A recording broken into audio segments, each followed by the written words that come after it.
மிதிவண்டி ஒன்றை ஒரு கடைக்காரர் ரூபாய் 4500க்கு விற்பதால் அவருக்கு 10% நட்டம் ஏற்படுகிறது.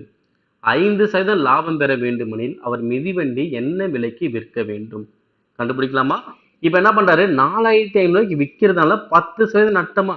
அப்ப 10% நட்டம்னா 100ல இருந்து மைனஸ் பண்ணு. அப்ப எவ்வளவு வரும்? 90%. அப்ப 90% இன்னைக்கு எவ்வளவு? 4500 ரூபாய். 90% இன்னைக்கு எவ்வளவு? 4500 ரூபாய்.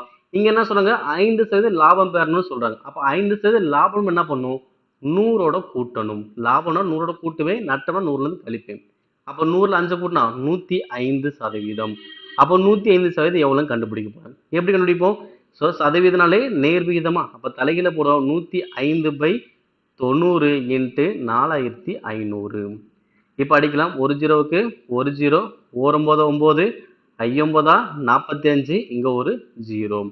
இப்ப 105 இன்ட்டு 50 எவ்வளவு வரும்?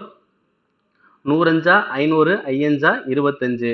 அப்ப 525, பின்னாடி ஒரு ஜீரோ. அப்ப 5250. 5250 ஆன்சர் ஆப்ஷன் லாஸ்ட். ஓகேங்களா?